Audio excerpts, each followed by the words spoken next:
thought you're running from right now? The one that claws at your ribs when the world sleeps? Tonight, we let it speak. Close your eyes, not to sleep, to listen, to the hum, the low, constant frequency running beneath everything, the news cycle spinning its dread, the curated highlight reels of a life you don't live, the quiet, insistent voice of a parent, a partner, a past mistake, telling you what you can and cannot be. You think that hum is background noise. You are wrong. That hum is the sound of your mind being programmed. And if you are not the one writing the code, then you are the device running someone else's software. Welcome to the quiet war for your consciousness. Welcome to late night motivation. You open your eyes to a screen, and you close them to the echo of 1,000 opinions you didn't ask for. You drift through your days on a current of shoulds and musts and have-tos.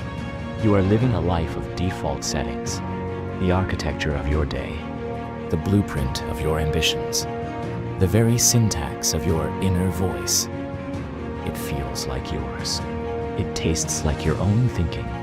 But is it? Your doubt is not a cage. It is the first tremor of wings you've been told you cannot use. That anxiety tightening your throat isn't a malfunction. It is an ancient alarm system screaming that the code you're running is not your own. It is a conflict between the program that was installed, the one that says play it safe, be practical, don't dream too loud, and the raw, unprocessed hardware of your soul that knows it was built for more. We are all born a blank slate, a quiet, observant universe, and then the world begins to write. It writes with the chalk of a teacher who said you weren't good at math.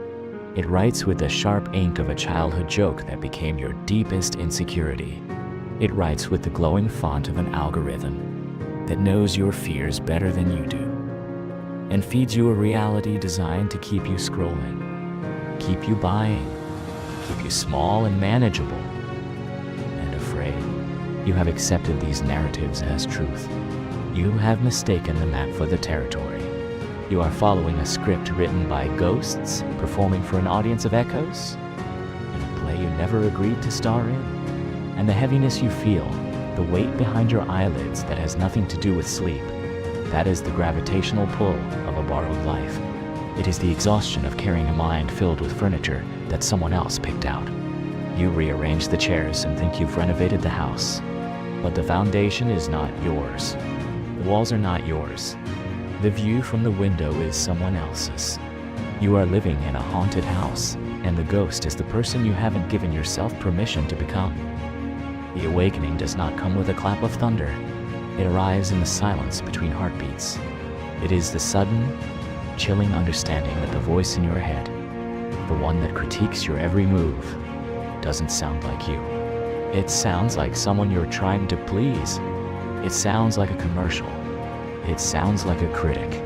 It sounds like everything and everyone except the raw, essential, unedited you. This is the moment of collision. The moment you realize your mind is not a fortress. It is a fertile field. And you have been letting anyone with a seed come and plant whatever they want. Some seeds grew into beautiful flowers for others to admire. Others grew into weeds that now choke your own garden. But a field, no matter how overgrown, can always be cleared. A program, no matter how deeply embedded, can be rewritten.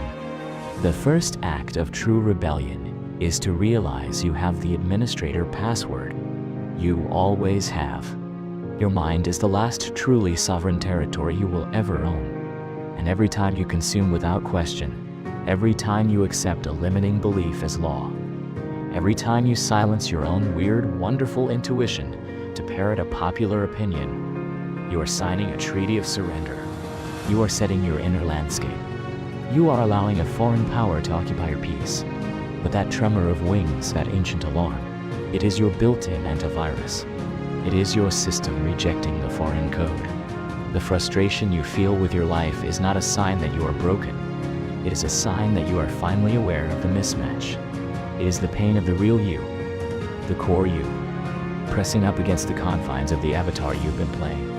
The discomfort is not your enemy.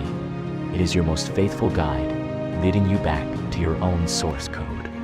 It is the universe whispering, in the language of unease, that you were meant for a different script entirely. So tonight, we do not add another layer of noise. We do not seek another guru, another hack, another motivational quote to temporarily patch the program. Tonight, we shut it all down. We initiate the quiet. We press the Control-Alt-Delete on our consciousness. And we reboot. This begins with a question, the most dangerous question you will ever ask. What do I truly believe? Not what was I taught to believe. Not what do my friends believe. Not what is convenient or safe or socially acceptable to believe. But what is the deep, resonant, unshakable truth that my soul recognizes? This question is the scalpel. You must use it to dissect every thought, every ambition, every fear. Where did this come from? Do I keep it because it serves me, or because I am afraid to let it go? This is the process of reprogramming. It is not positive thinking. It is ruthless editing. It is deleting the files of past failures that you've allowed to define your future. It is unsubscribing from the newsletters of anxiety and comparison that clutter your mental inbox. It is installing new core beliefs, line by line, with the deliberate focus of a coder building a new world. You write the code of your courage. You write the code of your self-worth. You write the code of your peace.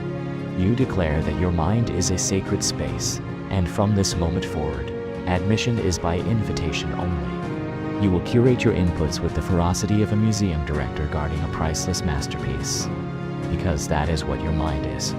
You will choose the books that challenge you, the conversations that deepen you, the silence that strengthens you. You will become the gatekeeper of your own eyes and ears. This is not isolation. This is curation. It is moving from being a consumer of content to being an architect of your context. The world will not like this. The world profits from your distraction. It will buzz louder, flash brighter, demand your attention with renewed desperation. Your job is to stay true to the new frequency. Your doubt will now become a signal. It will tell you when you are listening to an old program.